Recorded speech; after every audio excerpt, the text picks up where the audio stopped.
మా కార్యకర్తల జోలికొస్తే ఖబర్దార్, అడ్డంగా నరికేస్తాం. రామగుండం ఎమ్మెల్యే ఇలా హాట్ కమెంట్స్ చేయడం ఇప్పుడు చర్చనీయాంశం అవుతోంది. దానికి సంబంధించిన బ్రేకింగ్ ఇది. రామగుండం ఎమ్మెల్యే రాజ్ ఠాకూర్ సంచలన వ్యాఖ్యలు చేశారు. కాంగ్రెస్ కార్యకర్తలకు ఎవరైనా అడ్డొస్తే అడ్డంగా నరుకుతామని అన్నారు.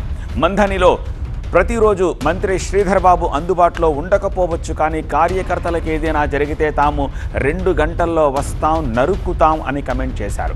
నిన్న పెదపల్లి జిల్లా మంథనిలో మాజీ స్పీకర్ దుద్దిళ్ల శ్రీపాదరావు వర్ధంతి సభ జరిగింది. శ్రీపాదరావు విగ్రహావిష్కరణకు మంత్రులు దుద్దిళ్ల శ్రీధర్ బాబు, అడ్లూరి లక్ష్మణ్ కుమార్తో పాటు ఎమ్మెల్యేలు, ముఖ్య నేతలు కూడా పాల్గొన్నారు. ఈ సభలో మక్కన్ సింగ్ రాజ్ ఠాకూర్ ఆవేశంగా మాట్లాడారు.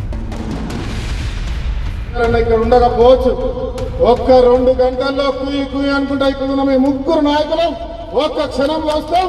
ఎవరైనా అడ్డంగా మాట్లాడితే అడ్డంగా నరుకుతాం అనే విషయం చెప్తాను. అడ్డంగా మాట్లాడితే అడ్డంగా నరుకుతాం అనే విషయం చెప్తాను. అడ్డంగా మాట్లాడితే అడ్డంగా నరుకుతాం అనే విషయం చెప్తాను.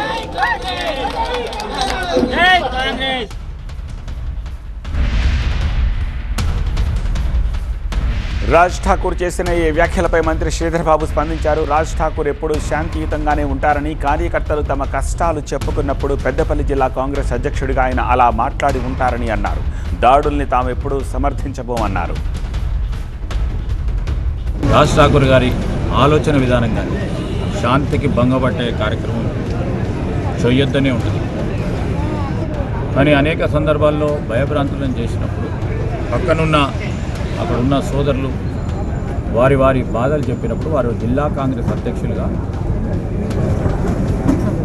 ఆ విధమైన స్పందన కనబడ్డది. మేము ఎవరు చేసినా, ఎవరు ఆ విధమైన ఆలోచనలతో చేసినప్పటికీ దాన్ని ఖచ్చితంగా ఖండిస్తాం.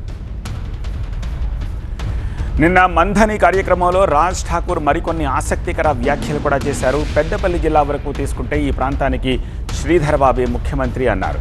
అప్పుడు శ్రీధర్ బాబు క్యాబినెట్లో రామగుండం, పెద్దపల్లి, ధర్మపురి ఎమ్మెల్యేల మంత్రులమని చెప్పుకొచ్చారు. అందుకే రాష్ట్ర స్థాయిలో శ్రీధర్ బాబు బిజీగా ఉంటే మంథని కార్యకర్తలకు తాము అందుబాటులో ఉంటామన్నారు. ధర్మపురి ఎమ్మెల్యేగా మంత్రిగా ఉన్న లక్ష్మణ్ కుమార్తో పాటు పెద్దపల్లి ఎమ్మెల్యే విజయ రమణారావు తాను పార్టీ కార్యకర్తల కోసం నిలబడతామని అన్నారు. ఇక్కడ విజయనగరం మంత్రి, నేను ఒక మంత్రిని, మా ముఖ్యమంత్రి శ్రీధర్ బాబు, మా క్యాబినెట్ ఇలా లక్షల్లో పెద్ద క్యాబినెట్లో కాబట్టి కట్ చేసేసినాం. మేము మాత్రం ఇద్దరం ఆయన క్యాబినెట్ ఉన్నాం. కొంచెం ప్రమోషన్ విజయనగరం వచ్చింది. ఇక నాకు ప్రమోషన్ అవసరం లేదు, ముఖ్యమంత్రి ఉన్నాడు కాబట్టి.